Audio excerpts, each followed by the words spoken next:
And good evening. Get ready, America. We're in Washington, D.C. ahead of tomorrow's big birthday, the America 250 celebration, and, of course, our CBS special, the Great American Block Party. All day we've been getting a preview, practice flyovers from what seems like everything with wings, F-18s, F-22s, the Thunderbirds, and the Blue Angels. But we're also doing battle with that heat, and not only us, nearly 200 million Americans across 28 states sizzling under that so-called heat dome.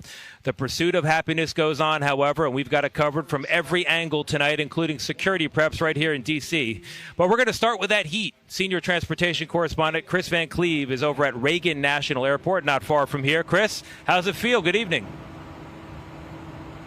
Tony, it is hot and people are feeling the effects. D.C. paramedics responded to several calls for help from the National Mall today, transporting people to area hospitals as the temperature here topped 100 degrees for the second day in a row, a third day on tap for tomorrow.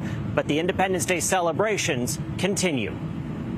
A dramatic rehearsal ahead of tomorrow's America 250 celebration.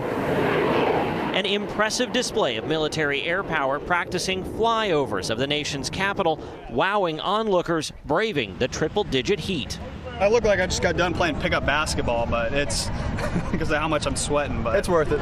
You cannot go through to the other side. The fair is closed. But those dangerous temperatures prompted the closure of the Great American State Fair on the National Mall during the afternoon's peak heat. The district hit at least 103.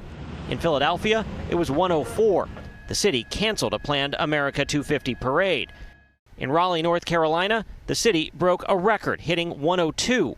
Two-thirds of the country are stuck under an unrelenting heat dome for at least one more day. We're getting a lot of 911 calls for the road buckling. The extreme heat had drivers in Wisconsin catching air after an off-ramp to Interstate 94 buckled right at rush hour. In the Northeast, Amtrak and transit agencies have had to slow down rail service to avoid heat-related safety issues, prompting delays and cancellations for a second day. More than 100 people were treated for heat-related issues at an event in Berks County, Pennsylvania, Thursday. We've opened all of our splash parks. Clint Osborne is D.C.'s Homeland Security and Emergency Management Director. How quickly can someone get themselves in trouble in this kind of weather? This heat can take you out really, really quickly. 15, 20 minutes of exertion in this heat can be enough to start you down the pathway to heat injury or heat illness.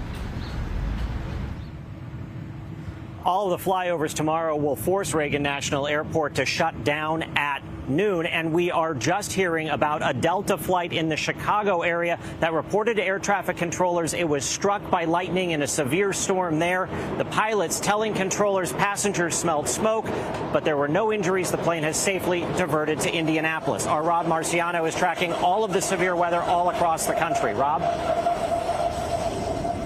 Hey, Kris, yeah, a lot of severe storms on top of this heat. One real bad one went through Lake Geneva, Wisconsin. This one was destructive and unfortunately also proved to be deadly. There were 3 people that were out on the lake during the storm and they perished during the storm. There were 7 others that were able to be rescued. But this gives you an idea just how dangerous this weather is. Not only the heat, but the severe storms that are rolling around this heat. And that's going to be a factor not just tomorrow, but tonight again. We've got severe thunderstorm watches out now that include the New York metro area. That's until 11 o'clock, and they're rumbling through, and several other watches that stretch back towards the Midwest. And this will kind of arc around and include places like Philadelphia, Baltimore, D.C., Richmond, Charleston during the late day hours tomorrow, potentially going in to the evening. So we're watching that carefully. On top of this heat, here are the projected records tomorrow. We hit 102 today in D.C. That's a record. It will probably be another record tomorrow. Baltimore expected to hit 101. Philly will be 100 degrees, and Raleigh 105. As far as the humidity is concerned, though, that heat dome really being oppressive. Extreme heat warnings with feels like temperatures of 104 in St. Louis, 105 in Philadelphia, and 108 plus, in some cases 115.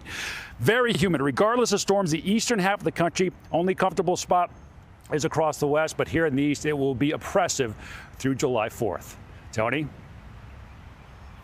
All right, Rob, thank you very much. Kris Van Cleave as well.